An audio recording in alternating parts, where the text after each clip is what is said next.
Hi there, I'm Jennifer Brower from Jennifer Brower Design, and I really thought it was important to speak to you today about a few frequently asked questions that we get asked time and again, just to clear up some demystifications.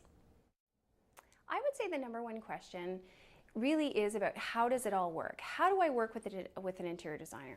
Well, I'll say that it's really quite simple. You start off with a consultation, we come to your home, we walk through each individual space, we take a look at what you love, we take a look at what you're not so thrilled with, what you're looking to replace over time, and really your wants, your needs, and your wish list. We chat about your long-term plans and your short-term plans in this particular home. We certainly chat about the overall scope of work, if any construction components need to be addressed or any structural elements that would maybe require permits. And then certainly we talk about budget. Budget actually leads me to my next question, which is one of the most important frequently asked questions. Everyone out there, budget is not what you hope it will cost. Budget is what you actually have to spend. And by that we just mean everyone knows that they have a certain sum of money. It doesn't matter what that sum is, but an amount of money that they wish to invest in their home and or their space or interiors. Oftentimes what gets lost in translation is, I'm not really sure what it's going to cost. That's really our job. It's not really important that you know every facet of construction and labor and the components that are actually going into your project. It's most important that you know I have X amount of funds and I would like you to help me best utilize X amount of funds and see that what we can do.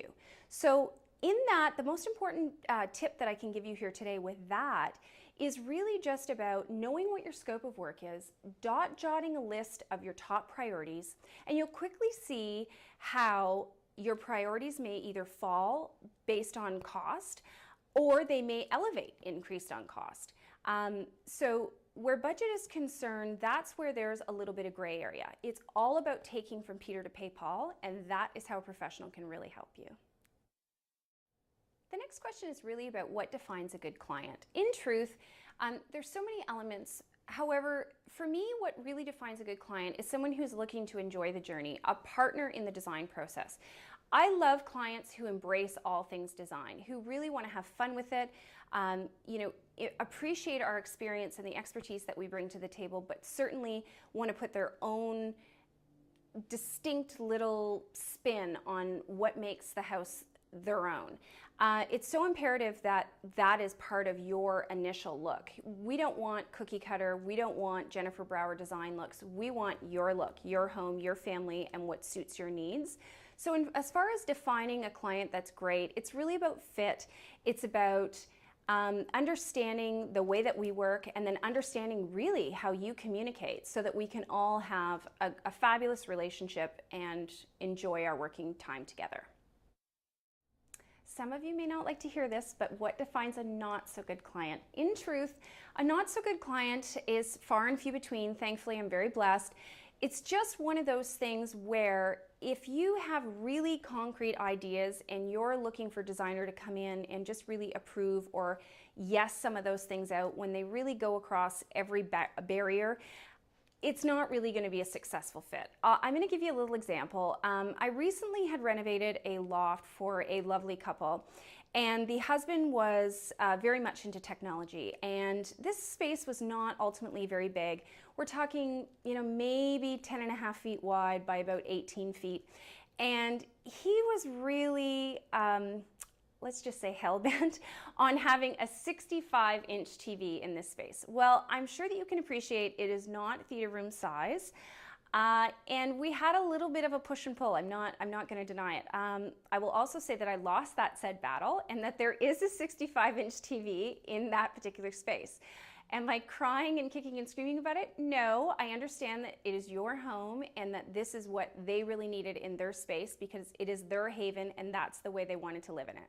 So far be it for me to judge. But I will say that based on the experience, we could have had a little bit smoother of a journey had I known this information up front, because the room could have potentially been designed a little bit differently to accommodate it. And in this particular case, it wasn't. So for me, it was a challenge. For the wife, it was a challenge.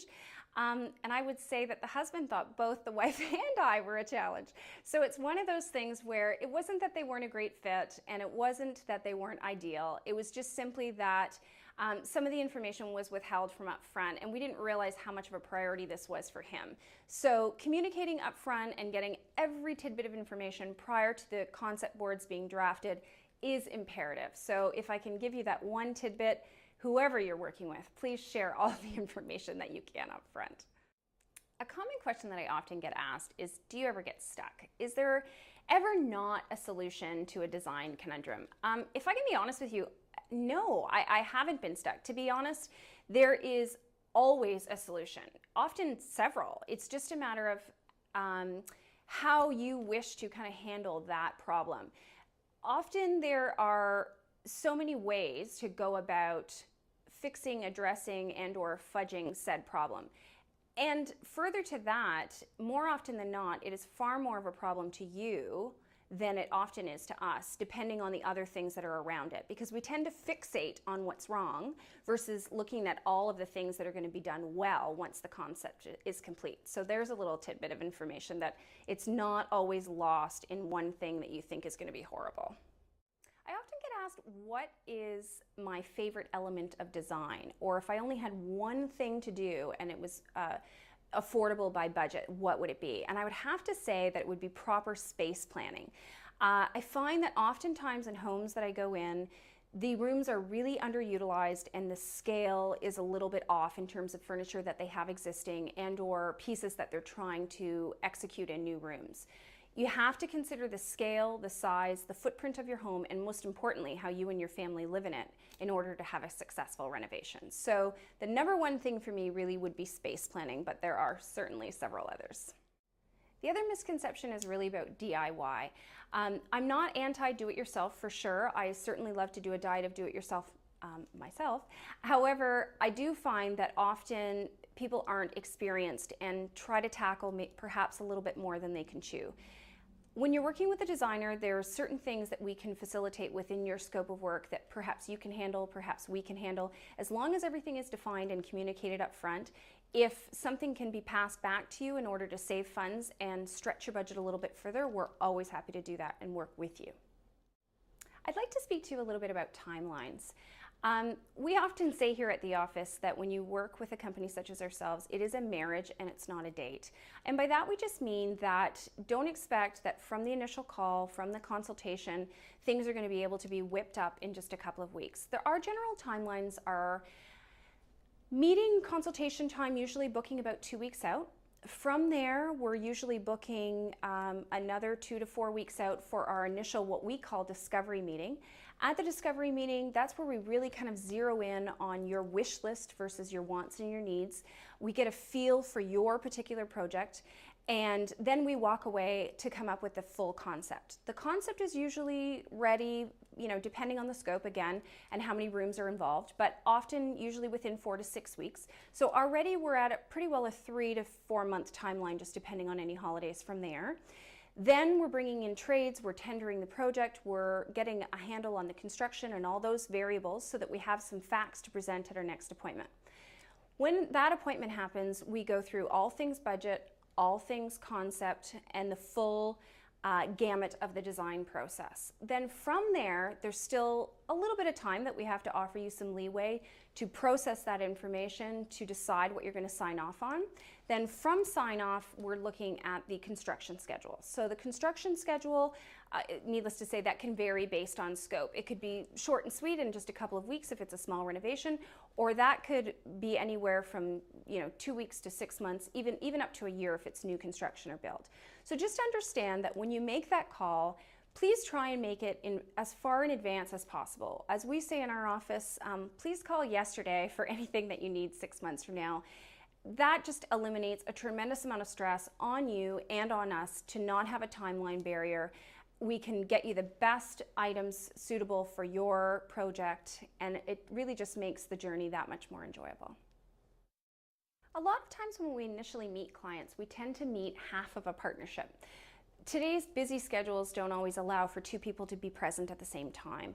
And a common question that we often get asked is, I met with you, I think everything's wonderful. My husband isn't sure, and I'm not too sure how to explain this to him. Well, I would always advise, if at all possible, to have your husband present at the first meeting, because it is one of the biggest. There's so much information passed back and forth during the walkthrough that it is really so much easier if he is present. However, if he can't be and it's not schedule permitting, then what I suggest is that we book perhaps a phone meeting and really kind of walk him through some of the highlights of that initial consultation so that he can really get an understanding of the scope that you expressed. Because one of the things that I do find, in relation to all things interior design, is that sometimes the husband will think one thing and the wife will think others, and we often call that in our office the Venus and Mars of interior design. And it's important sometimes that you just have that dialogue. Oftentimes small things can get missed, just in the sense that you thought he may have known that and he thought you may have known that, and before you know it, it was a nugget that was much more imperative to him than you realized. So trying to make sure that he's on board is really about making sure that he's heard and that we all have an opportunity to communicate up front at once to ensure that everyone's on the same page so that he's comfortable. One of the other questions that I often get asked is, how can I prepare for our meeting? Well, that's a great question, and I share this information constantly. One of the best things that you can do to prepare for your consultation, is to have open dialogue with your husband or partner. Share what you're thinking in terms of what you would like the scope of work to be. Make a list.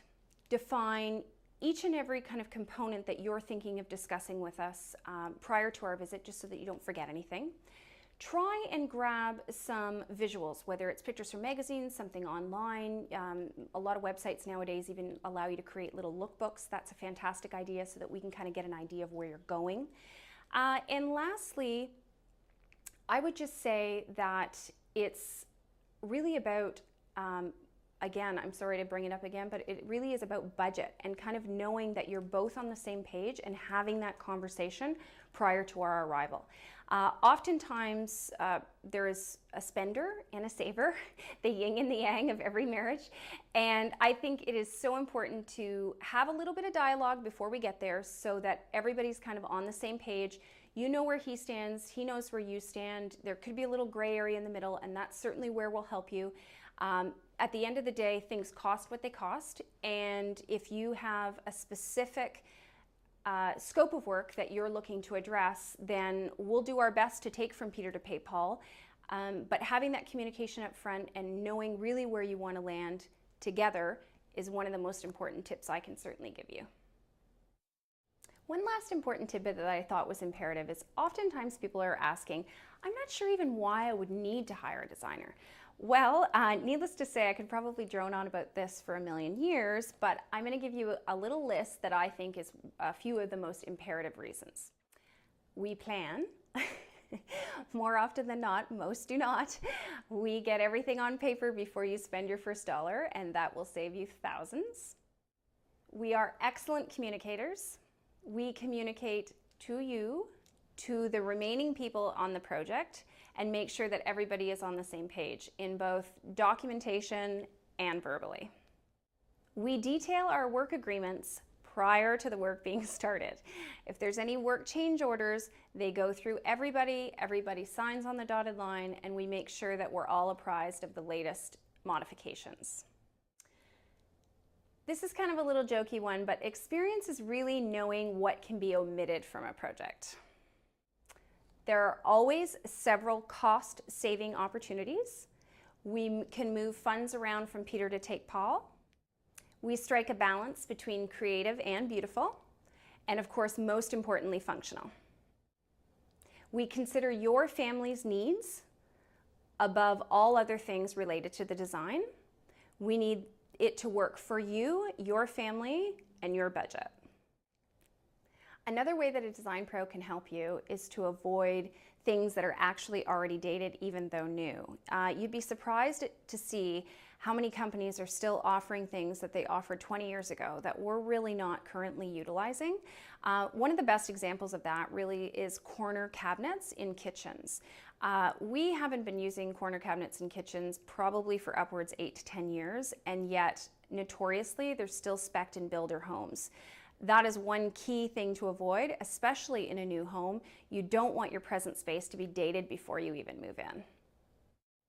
Last but not least, we're leaders in trends, as we can foresee what can be influencing your project upcoming in the following year.